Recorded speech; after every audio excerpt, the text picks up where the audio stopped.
Hey there, it's Chris. Welcome back to another episode of Coaching Conversations. Today, we're going to be speaking to you about how to manage all of the little things that keep on piling up on you in your business.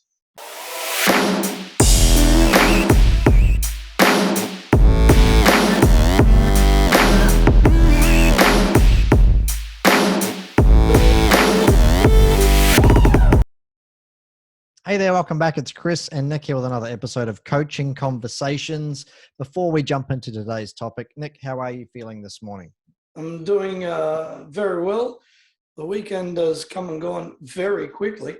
Gone. It feels like we're on the downhill slope now towards the end of the year, which is really good. Starting to look that way, yeah. But there's so much work to do. It's insane. So all good. I've actually I'm always give gratitude to the gift of being able to work.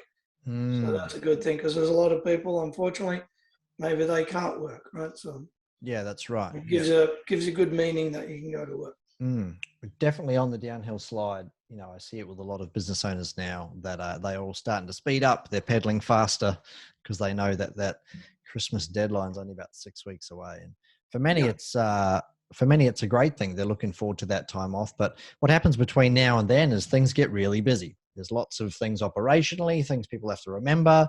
Then you need to throw on the whole level of like Christmas presents for maybe even customers, employees, maybe your own families. Then there's organizing all of the pre-Christmas stuff, before that Christmas deadline comes around. So, it can be a hectic time. What happens in these instances is a lot of business owners suffer from a level of overwhelm. That's why we're talking about this today. Lots of little things that build up over time. It could be that to-do list is growing. It could be work pressures. It could be customer pressures. It could be lots of different pressure. What we want to speak about today, Nick, is about how do you manage all of that? Like, how do you juggle all of these little things? Because it can become overwhelming. It can cripple people very quickly. So, Nick, let's kick things off. What's some advice that you've got around being able to manage all of the tsunami, the wave of all these little things that come through and attack you during your business work week? Yeah, I mean, this is first of all, if you're a business owner, it's something within the modus operandi that you need to, understand and deal with. Because if you're in business and you're busy, you need to deal with all of this stuff. Yeah. So I thought I'd kind of start here. As humans, so I think, number one, as humans, we have an input of about 10,000 bits of information a second. Right. 10,000 bits of information. So just think about it, even the way our head's kind of shaped, it's shaped like a dome, and, it gets information. And it's certain information is kind of critical. Certain information is kind of, life force information, like, is there air in the room for me to breathe? Is there a threat of danger? Am I standing upright or am I horizontal? Where are my bearings? Are all the systems online? Am I feeling a gut ache? All of these, there's all of this data happening at one time getting processed. Right. And most of the times, you're in what's called homeostasis. In other words, you're feeling good, you don't feel sick or achy or fluey or, kind of shitty, right? So think there's that data. And then there's all the other data, and this is all within the 10,000 bits per second. And that is, do I know who I am? Don't I know who I am? Do I recognize a friend? There's all of this other data, and what do I actually do? What's my past? All of these things come up all the time. The only reason you know where you are right now is you've kind of got a set point in the past and you sort of don't know what's coming in the future, that type of thing, right? And then there's all, let's call it in the business world, the business data. So, emails to deal with, phone calls to make, sales to be done, stuff to pack, all of these other things, right? So just think 10,000 bits of data per second coming into us.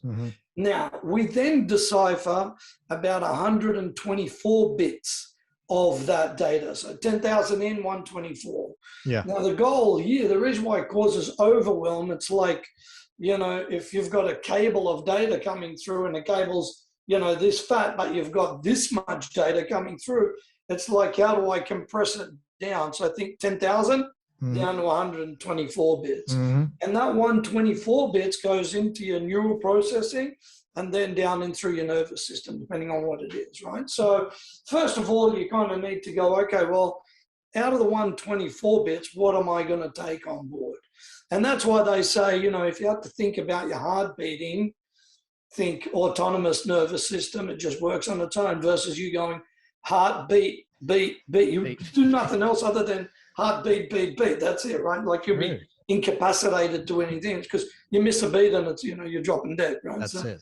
So you've got autonomous areas that kind of work. They check in and go, cool, we're good, keep moving, check in, good. And this is why they're actually talking for enough about artificial intelligence in the next 20 years really threaten humanity because of the launching the stuff. And it can think a shitload faster than what we can because 10,000 to 124. And this has got, you know, they'll map the brain within the next 5 years and then 1,000 brains within the next 2 years after that. That's the capacity. Like it's insane, like this level of supercomputer type, you know, AI, you know, led development, right? And it's kind of scary for humans because we'll be obsolete, right? So, and this could be a reality, right? But without getting too far into that. But just think 10,000 bits to 124. So the first thing there is, and then I wrote sort of the second part there is, so clarity on, you know, what can you do versus what can't you do? Now, most people get overwhelmed is because they're trying to manage everything. You know, make sure that that employee does their job correctly. You know, what's wrong with what's happening with the email? You know, you're trying to think about what the client's thinking about you. You know, is the client going to get the shit? Or is he going to be all right if we rock up 10 minutes late? You know, you know, oh man, you know, the tax department, shit, I've got to do all of that type of stuff. You're thinking all of these thoughts, right? Yep. So the first thing is to go, what can I do? What can't I do? Sure. And think can't. I mean, can't could be, you know, is, you know, can I manage if I'm going to be hungry? And the answer is probably a little bit, but sooner or later you're going to have to eat because the internal mechanisms of your body go, you got to feed me or else we're going to get sick. So do I need to worry about it? Not that much. Go, oh, I'm a bit hungry. It's all right. I don't have a break for another 2 hours. I'll figure it out. Drink some more water, have a coffee, do whatever. But then there's the stuff that you can manage. So you can go, I can manage where my priority is of the 124 bits. And I'm going to unpack it a little bit more. So basically, I want you to think about it that you can what's called chunk up and go, out of all of this data, what's the stuff that I can manage? You can manage how you think about stuff. You can manage your moods. You can manage, you know, how you process and then how you apply. Yep. There's all of these certain areas that you can manage, right? Actions, exactly. Yeah. But there's some stuff that you can't manage. You know, if a client doesn't pay you, can you manage that? The answer is probably no. Can you react to it? The answer is yes, but you can't manage why he hasn't paid you. They just haven't paid you, you know. So it's no use worrying about a whole bunch of stuff because in that 10,000 bits of information down to the 124, you're actually taking up a chunk of worrying about shit that you can't manage. Right.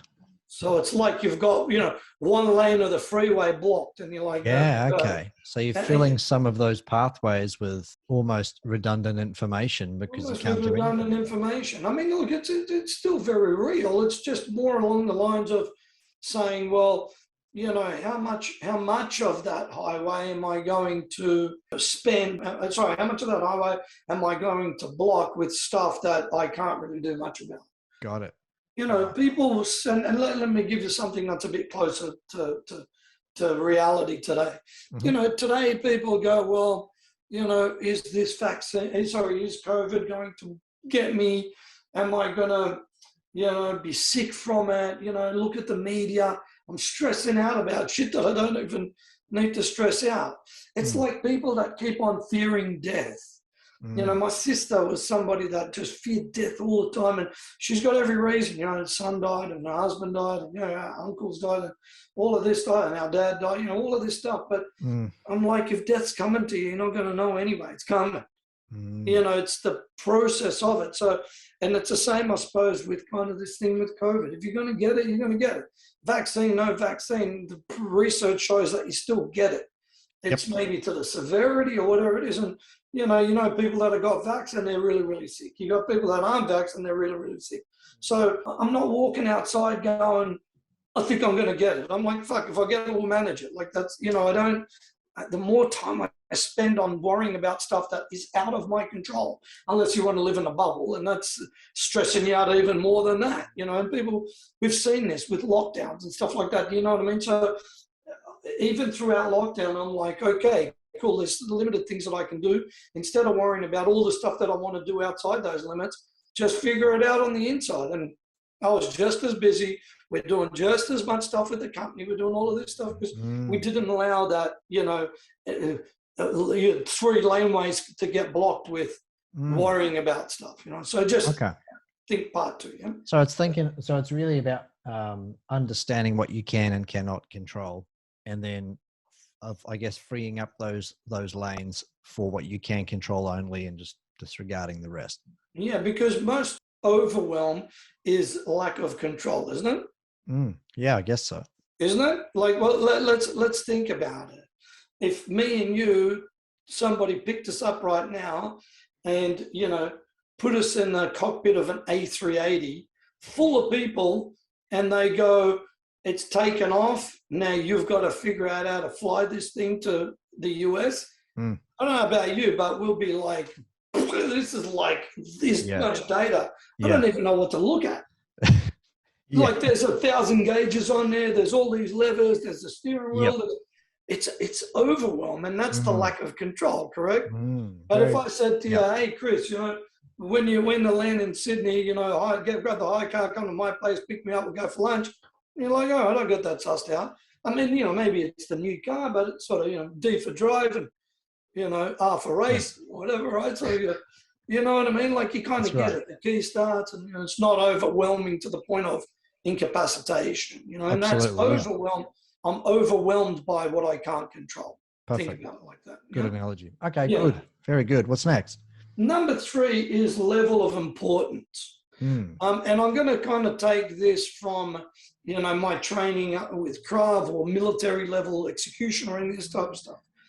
In Krav, as an example, we get to train a lot against multiple opponents and multiple weapons within those opponents. Right. So if somebody's got a gun, somebody's got a knife, somebody's got a bat, which one's going to be the worst? Now, first of all, obviously a gun, because it could do a lot of damage to you, right? Yep. So can the others. But in the scheme of things, unless there's a gun coming at you, pointed at your head, pointed at your stomach, at close range, there's not much I can do. If somebody really wants to come into a room and start shooting people, what are you going to do?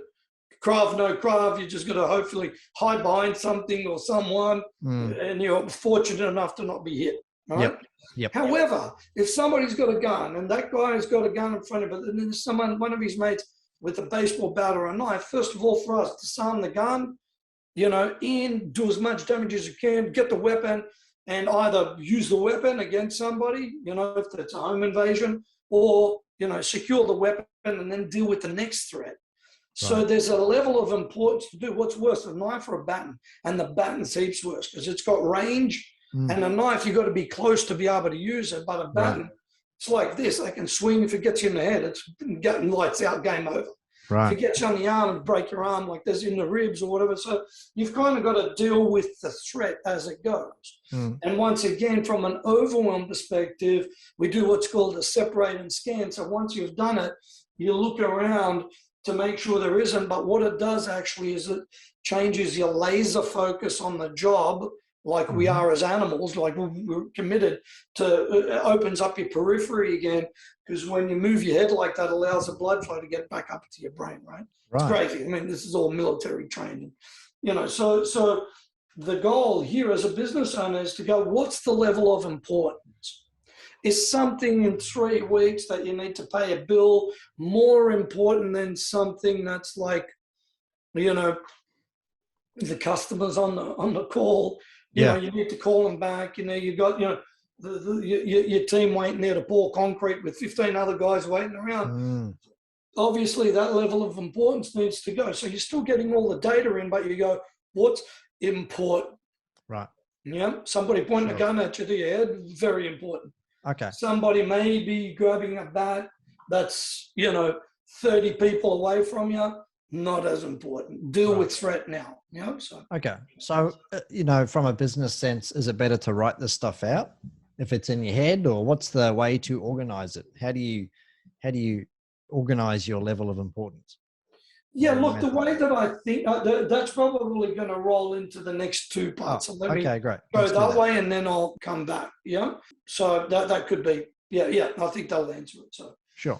let's go kind of to the next, and this will probably answer it actually. The step 4 is, what are you responsible for in your role? Mm. And now as a business owner, you might go, well, there's 30 different things that need to happen as a business owner. I'm responsible for all of these key areas and stuff. But really, when you think about it, are you responsible for building systems and processes? Are you responsible for a lot of it's probably not. You're probably really good at, either bringing in sales. You're probably good at, delivering to the customer. Or you're probably good at doing the job. Mm. If you're a carpenter, you do the job, right? So Yep. you've kind of got to go, what is it that, that I'm actually responsible for in the role? And this is more applicable to people that have got multiple employees with them, not you just kind of wearing all the hats. But even if you have to wear all the hats, you've got to go, if I write down all the stuff that I need to do on that particular day or that particular hour, and you can number it, it's the game of kind of elimination. We've got 10 things to do. These are all number 1 priorities. These are probably a 3 or 4. That's a 2. Let me get through the 1s to the 2s. And if I've got time, I'll do 3, 4. Right. That's the best way to do it. So Okay. number 1's a priority. Your grandma needs your help. Number 1 priority. That's how it is. You cut your hand outside, it's pissing out blood. Number 1 priority. Get that Absolutely. done. Don't worry about paying the bill. Don't worry about asking the client to, pay the invoice. We'll figure that out because this is going to get worse, right? Yeah. Okay. So the way that I think about it is when you get really clear about what's the responsibility of your role, then you're cool. And funny enough, coming back to let's say the military, each soldier has got a particular role that they're responsible for within a group, right? Or within a team or whatever it may be. Yep. If you're the sniper, you're the dude doing that.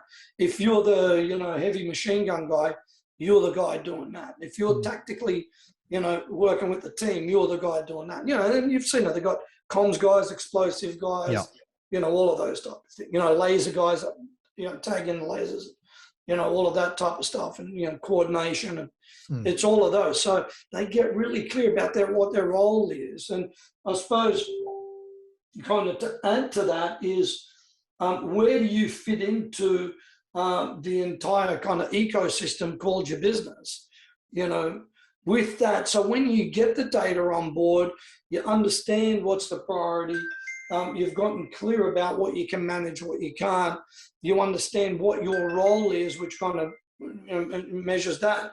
In with that, you go, well, how does what I do and the decisions that I make around overwhelm fit into the larger part of the business itself? And like we just said, if I need to make a decision on telling the client, hey, there's 15 guys ready, 3 concrete trucks, a concrete pump out the front, can you move your car from the gate or the driveway?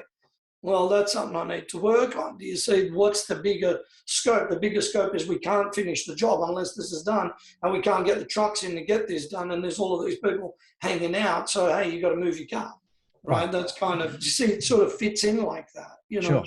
And is the general a part of the entire, mission? At some levels, they're sort of up here, but the captain making orders and the colonel making orders down to the sergeant or the individual soldier needs to get some tactical kind of idea of what it means for the mission. And that's why they go, it's mission objective that we want to get to, and everybody's clear about what the main goal is. The main goal is get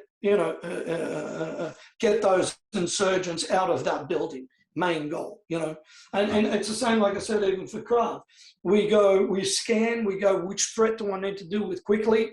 Bang, bang, bang, bang, bang. What's the goal? Now, if I've got my family behind me and my kids, as an example, and my wife, and there's 3 guys that are going to do it, my whole goal is to protect them. So the first thing I'm going to do is engage hard. It shifts kind of a mindset around, because once again, this is about the data. I'm not going to go, hey, I'm going to what happens after we finish this? Are we going to shake hands? Are we going to be cool? Are we going to be, I'm going, my whole focus turns a bit animalistic, and we train like this to go, I am going to devastate the opponent so much that they're going to think twice about A, getting back up, or B, trying to continue the attack. Right. And you know, when it's a devastating blow like that, you know, the opponent got a knife, they thought they were going to get your wallet, and the next minute you pounded them to pieces on the ground, the whole brain can't, they're like, what the hell just happened? And it's like this, because in training we do it. Yeah. Somebody's got a gun, all they're thinking is, how do I use this weapon to overwhelm the person, to be subservient, to here's my money, here's my thing. And we train differently. Like, even if you're going to give somebody what, it's not worth dying for your wallet, I guarantee you that. Yeah. But sometimes, even if you give them the wallet, there's a problem. So the goal for us to cut the level of thinking is, you go to the wallet, instead of hand it to them, just throw it on the ground. And all I need them to do is flinch and look down, and then we're in. You know what I mean? So we learn this tactical stuff like that. And once again, it's to remove overwhelm, and to be in a combat scenario like that, to deal with the data and filter all the data that you need. So it's kind of very relevant, and it's the same in business. There's so many things that you could be doing and trying to manage all of these things, where you go, all right, let me just be calm in this environment by understanding these points. Yeah. Okay, cool. I think that's a good way of looking at it. You've given us a few different scenarios, and I guess look-ins there, military, Krav Maga, different areas there. I think, you know, for anyone that's listening to this and trying to disseminate that back into their own position, it kind of, that would look like, you know, your to-do list. There's things that are adding to your to-do list, and you're taking on a level of responsibility that you think potentially is yours. But maybe there's an opportunity to pass on some of that work, or those tasks, or those little jobs that you need to do, and delegate to others, instead of holding on to everything yourself. And then being able to observe what needs attention first, and what you can kind of let go of or deal with at another time. Well, it's sort of, number 6 that I had was kind of priority management, you know. Great. Out of those, I mean, everything's always urgent and important, isn't it? Like, yeah. You know, do you need to collect money? Yes. Do you need to, you know, pay the bills? Yes. Do you need to get the job done? Yes. Do you need to market your business? Yes. Do you know, like, there's all of these things, right? Yeah. So when you really think about it, but, you know, on a scale of priority, if you don't need to pay wages till, you know, Friday as an example, and today's Monday, do you really need to be, you know, concentrating on, I need to put some time away to pay wages? And the answer is maybe, but it's not on a priority scale. No. What would sound more like priority? It sounds like, you know, do I need to get that job finished so the client can pay us the money so I can pay the wages? You see, it all sort of just goes back, and that's what I was saying. How does what you do and the decisions you make impact something else down the line, and what can you deal with, and what can't you deal with? You know, you can't bury your head in the sand and hope the fairy godmother is going to fill your account full of bloody money. No, it doesn't work that way, right? But, you know, let's say even with us at UpCoach, you know, look, I mean, we've got 4 coaches, me, 5 coaches, another team around that. Man, I've got to think about the wages. I mean, the wages is a shitload of money. So every week we've got to make sure, who does that? Well, Linda, you know, paying, but who does that? It's actually us as coaches delivering good quality data. I'm keeping the client happy and making sure they get the results. And no wonder. I mean, look at our score ratings. Yeah, that's 93, right. 94, almost 95% out of 100 every quarter. Satisfaction, results, you know. So see, from a combination, which one's the most important priority? You know, it's making sure we deliver what we get paid for. Yeah, that's a priority, and you know this, right? You know, how do we do that? There is really a level of proactivity there in what you're saying as well. You know, looking forwards, you know, the pay scenario is a good one. You know, it is important. Yes, we do need to do the pays, but in reality, if what's the greatest level of task that I need to fulfill right now in order to ensure that I can pay everyone, but we're thinking well ahead of the game. We're not thinking, oh, it's today. What am I doing today? It's about what's happening in 5 days' time. If today's Monday, Friday's 5 days away. Or even looking into next week or the following week or even the next month. So I think that's, there's a shift there. People need to lean towards becoming, proactive in their decision making, but also looking forwards. It's not about what are we doing today. It's what are we doing in a week's time or 3 weeks time or a month's time, so on. Yeah, that's a good point, Chris, because I think then what could happen is you could also be overwhelmed with data solely from the fact of if you pre-planned, it doesn't creep up on you. You know what I mean? And the whole first rule of Krav Maga, as an example, is don't engage. Look around at your environment, make sure you're cool. And we learn that, if somebody's kind of a bit dodgy, just cross the road, man. I don't need to be with that person. Yeah. If somebody like yesterday, perfect, or Saturday night, I was in the city or whatever, and there's a dude that's kind of walking around a little bit sort of crazy or whatever, and I'm looking at him. I'm not, I'm already alert. And by the way, we talk about level of alert. So from white alert, I'm just on the phone, I've got no idea, I'm sitting in my pool at home, no problem. Yellow alert, I go out and I'm a bit more aware. Red alert, I'm like, man, there's a threat in this area. Black alert, I'm engaged. We're in. Right. There's no more. Let's be Mr. Nice Guy, evade, we'll attack. You know what I mean? Sure. Or defend, whatever's coming. Right. Yeah. So when you think about that, you see, we're already in a game set, a mindset of if you prepare for it, you don't even need to engage to those DEFCON kind of statuses, and it's the same with business. A lot of people get overwhelmed because there's so much stuff that they're doing and they're not really managing. It could have been fixed with a better process. It could have been fixed with a better email, 2 weeks ago. It could have been, there's all of these things. So I really like that point. I think not only do you want to decipher the 10,000 bits down, but also what can I back off in the freeway?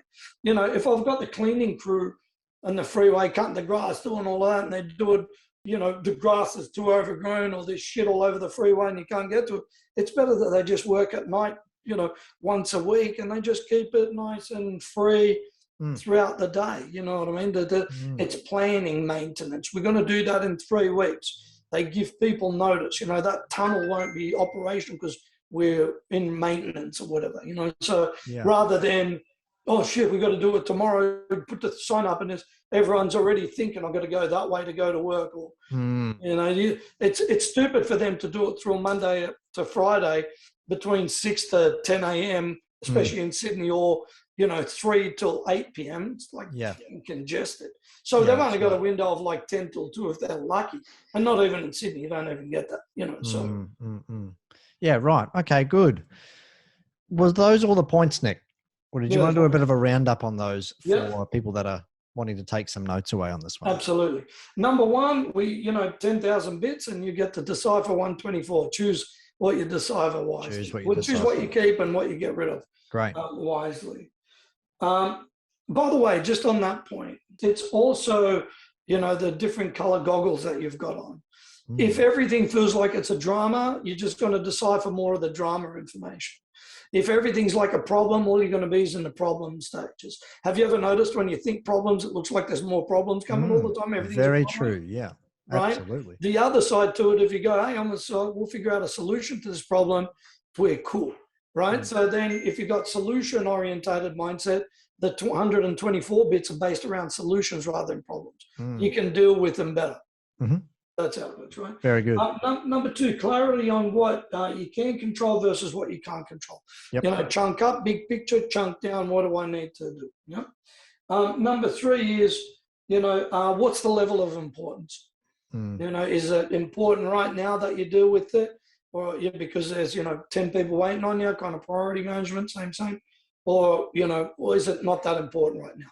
And just label it 1 through to 4, write them down. These are the 10 things I need to do. If I get through these 5 number ones, then that'll be cool. I need to get them done. We'll figure out the rest, right? Great. Number 4, what are you responsible for in your role, which will kind of dictate the level of importance. If you're a laborer, as an example, and, that's what you were doing on site, and you're just helping the other tradespeople do what they do. Do you really need to worry about, what the budget sheet's going to look like for the entire business in, June 31st? And the answer is probably no. So just stick in your lane so you know what you are dealing with, right? Okay. Important. And then number 5 is, how does it fit into the larger scheme of things? If you make a decision today, remember, overwhelm is a lack of control of something, and that's why soldiers too, by the way, when you drop them in a war zone, they work efficiently. They can hack it. There's overwhelm. For me and you, it's overwhelm. Bullets, noise, badly. blasts. That's where they come alive. Yeah, right. Tell them to, go public speaking, overwhelmed. Right? Me and you, we've got no problem. Yeah, there's a level of training in there. I think, one of the big takeaways that I'm getting from this as well is it's a matter of doing this or following these techniques over and over again. Over and over again. It's about practicing them, because through practice, you're going to become great. And I think this is something that people, if you are struggling with a level of overwhelm because there is so much going on, take away these techniques that Nick's spoken about today and start practicing them, like weekly or even daily if you need to, depending on the number of decisions you need to make, because you're only going to get better through practice. It's no point listening and going, that's great, and then not applying it, because you're going to be stuck in the same position. No, yeah, absolutely. Very good. Thank you so much for that, Nick. Those points are good. And, I'm sure that everyone will be taking away bits and pieces from this episode. Did you have any final words? No, look, I think you're right, Chris. I think with this, once again, I'll just kind of put it into the Krav Maga type setting. Before you become at an expert level, there's, probably 10 belts that you need to get. So it takes time. It takes practice. It takes, I don't know. Yeah, I asked my instructor an interesting question. I said, how do I know that this stuff really works in a situation? And on Saturday, it's funny, I was sparring against my friend Andy, and this guy's 6'4", he's so tall, it's crazy. And it was sparring with me. So even his reach was about this much further than my arm. My arm stops here. He's got this much. So to try to get in there, I'm getting whacked in the head. I gave him a few too, right? So no, I can take it, right, and give it to him a bit. But the whole thing around that is, my instructor said, well, even if somebody's going to wield a knife at you and they're coming at you, he goes, how many times do you think they've actually wielded that knife? 10? 50 times that they've wielded a knife, if they're like a psycho or whatever, and probably would have been caught by then or whatever. He said, how many times have you defended against that thing? I'm like a whole year. So it's how many times have you defended against somebody that's about to punch you? How many times have you understood what that threat's going to look like, how to create distance? If somebody's going to come, even with a gun, how many times do you think they've picked up that gun and pointed it at somebody? Anybody that knows anything about that isn't going to point it at you. They're going to start shooting you. They're not there for mucking around. It's only the other people that go, I'm going to cause you this, and I'm going to shoot you. Most of the time, they're not going to shoot you. So you but I've defended against it, over and over again. But I could imagine what that looks like in 10 years of me doing it. Then you just react. And this is, you want to get the point of the data that's coming in doesn't overwhelm you anymore. You can understand and manage data because you've learned how to do it. You've learned to decipher what's important, what isn't, all of those things. And, I look at it from my evolution. At one stage, everything used to be, oh God, feels overwhelming. And now, you could be probably, the best advocate of this. Now I'm like, all right, let's just figure it out and we'll get it done. That's right. Yeah. Stressing out as much. Because the most important things are life, number 1, family, number 2, and then we'll figure out the rest. Everything else falls in number 3. Very good. I think you're right. Repeated training helps you get really good at managing overwhelm and managing all the little stuff that piles up over time. Awesome. Today's been a really good episode, guys. I hope you got a whole lot out of this. If you need any help with anything that we've spoken about today, reach out to us at askitupcoach.com.au. And once again, as always, we'll see you again next week. Bye now. Bye now.